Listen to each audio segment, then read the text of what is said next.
This is the story of Brer Rabbit Falls Down the Well, read to you by Softsoundwhispers. One day, Brer Rabbit and Brer Fox and Brer Coon and Brer Bear and a lot of other animals decided to work together to plant a garden full of corn for roasting. They started early in the morning and raked and dug and raked some more, breaking up all of the hard ground so it would be ready for planting. It was a hot day, and Brer Rabbit got tired mighty quick, but he kept toting off down the bush and cleaning away the debris because he didn't want anyone to call him lazy. Then Brer Rabbit got an idea. "Oh!" he shouted loudly as he could. "I've got me a briar in my hand." He waved a paw and stuck it to his mouth. The other critters told him he'd better pull out the briar and wash his hands before it got infected. That was just what Brer Rabbit wanted to hear. He hurried off, looking for a shady spot to take a quick nap. A little ways down the road, he found an old well with a couple of buckets hanging inside it, one at the top and one down at the bottom. "That looks a mighty cool place to take a nap," Brer Rabbit said, and he hopped right into the basket. Well, Brer Rabbit was mighty heavy, much heavier than the bucket full of water laying at the bottom. When he jumped into the empty bucket, it plummeted right down to the bottom of the well. Brer Rabbit hung onto the sides for dear life as the second bucket whipped past him, splashing water all over him on its way up to the top. He had never been so scared in his life. Brer Rabbit's bucket landed with a smack in the water and bobbed up and down. Brer Rabbit was afraid to move in case the bucket tipped over and landed him straight into the water. He lay in the bottom of the bucket and shook and shivered with fright, wondering what would happen next. Now, Brer Fox had been watching Brer Rabbit all morning. He knew right away that Brer Rabbit didn't have a briar in his paw and wondered what the rascal was up to. When Brer Rabbit snuck off, Brer Fox followed him and saw him jump into the bucket and disappear down the well. Brer Fox was puzzled.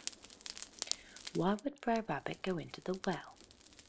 Then he thought, I bet he has some money hidden away down there and has gone to check up on it. Brer Fox crept up to the wall and listened closely to see if he could hear anything.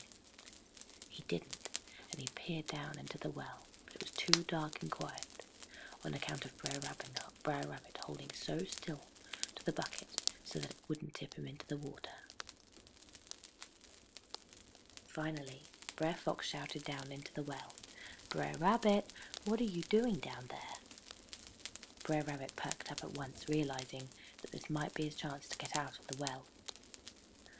"I'm fishing down here, Brer Fox," says he. "I thought I'd surprise everyone with a mess of fresh fish for lunch. There's some really nice fish down here." "How many fish are there?" asked Brer Fox skeptically. Sure, the rascally rabbit was really counting his gold. "Oh, scores and scores," cried Brer Rabbit. "Why don't you come down and help me carry them out?" Well, that was the invitation Brer Fox was waiting for. He was going to go down into that well and get him some of Brer Rabbit's gold. "How do I get down there?" asked Brer Fox. Brer Rabbit grinned. Brer Fox was much heavier than he was. If Brer Fox jumped into the empty bucket up top, then Brer Rabbit's bucket would go up, and Brer Fox's bucket would go down. So he said, "Just jump into the bucket, Brer Fox." Well, Brer Fox jumped into the empty bucket, and down it plummeted into the dark well. He passed Brer Rabbit about halfway down, and Brer Rabbit was clinging onto the sides of the bucket with all of his might because it was moving so fast. "Goodbye, Brer Fox," he shouted as he rose. Like the saying goes, some folks go up and some folks go down. You should make it to the bottom all safe and sound. Brer Rabbit jumped out of the well and ran back to the garden patch to tell the other critters that Brer Fox was down the well, muddying up the waters. Then he danced back to the wall and shouted down to Brer Fox.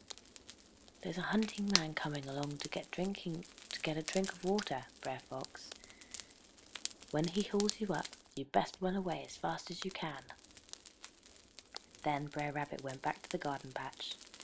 When the thirsty hunter hauled up the bucket of water, a wet and shaky Brer Fox sprang out and ran away before the hunter could grab for his gun. An hour later, Brer Fox and Brer Rabbit were both back in the garden, digging and hauling away debris, and acting like nothing had happened. Except every once in a while, Brer Fox would look sideways at Brer Rabbit and grin, and the rascally rabbit would start to laugh and laugh because both of them had looked so silly plummeting up and down in that old dark well.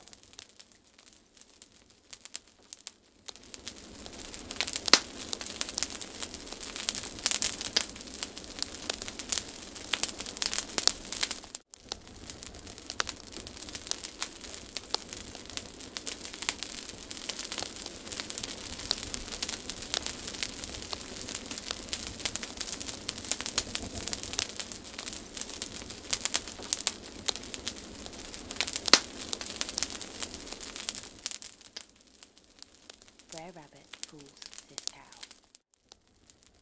Now, Brer Rabbit was skipping down the road one day heading for his home in the briar patch where he spotted Sis Cow grazing in the field.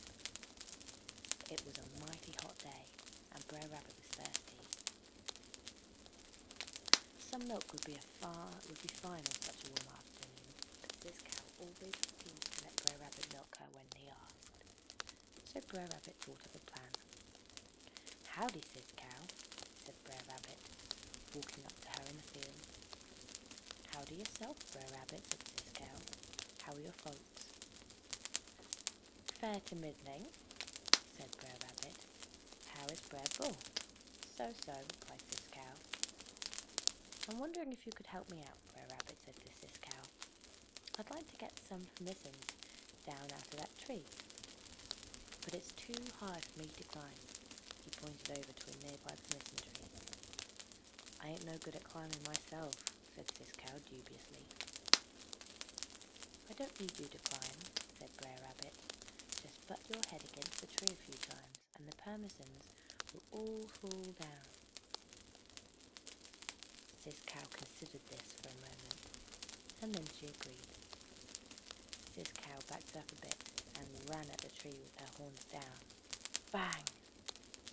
She butted the tree as hard as she could, but the persimmons were still green and none of them fell down.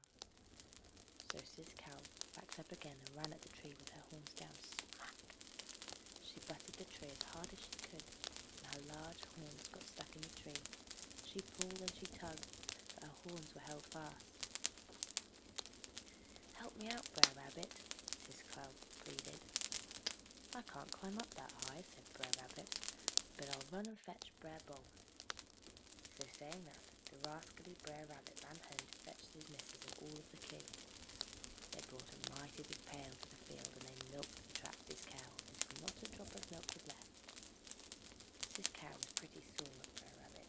She kept pulling and tugging but she couldn't get free. "I'll come back tomorrow for more milk," Brer Rabbit said, "seeing as you're probably stuck till daybreak."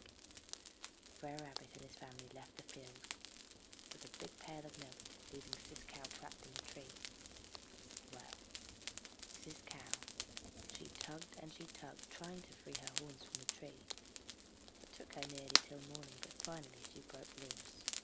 Once she was free, she had a quick graze of the green grass to calm herself down.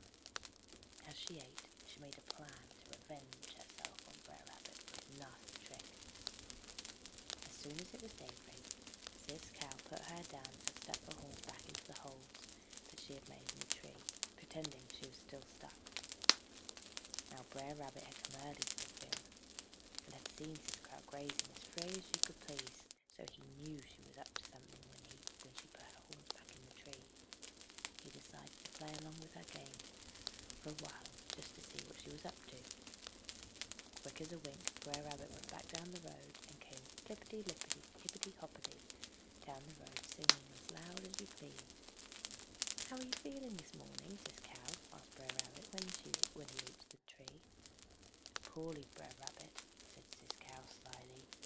I've been stuck here all night, but if you could grab my tail, you could pull me out. Oh ho, thought Brer Rabbit to himself, she means to trample me. Aloud he said, I'm a punny little man, Sis Cow. If I pull your tail, I might get crushed. So this is as close to you as I'm going to get. Well, Sis Cow was furious that her plan hadn't worked. She pulled her horns out of the tree, lickety-split, and started chasing that rascally Brer Rabbit down the road. Brer Rabbit ran as fast as lightning. He reached the briar patch well ahead of Sis Cow and threw himself into the brambles. He watched Sis Cow sail past his hiding spot. Then she stopped because her quarry had disappeared. She looked around trying to locate him. Brer Rabbit chuckled to himself, folded back his long ears, raised his eyes extra wide, and then peered out of a shady corner of the briar patch, pretending to be Brer Big Eyes. What are you doing, Sis Cow? He said with a high-pitched voice quite unlike his own. I'm looking for Brer Rabbit, Brer Big Eyes, said Sis Cow, who did not recognise the trickster rabbit in the dim light of dawn. He just ran past lickety-split, Brer Rabbit lied. That was all Sis Cow needed to hear. She gave a bellow of rage, lowered her horse and ran down the road. Brer Rabbit, he just laughed and he laughed, rolling about among the briars. He had fooled Brer Fox and Brer Buzzard in the past, and now he had fooled Sis Cow. He was a real rascal, no mistake. Humming happily to himself, Brer Rabbit went home to have a big drink of milk.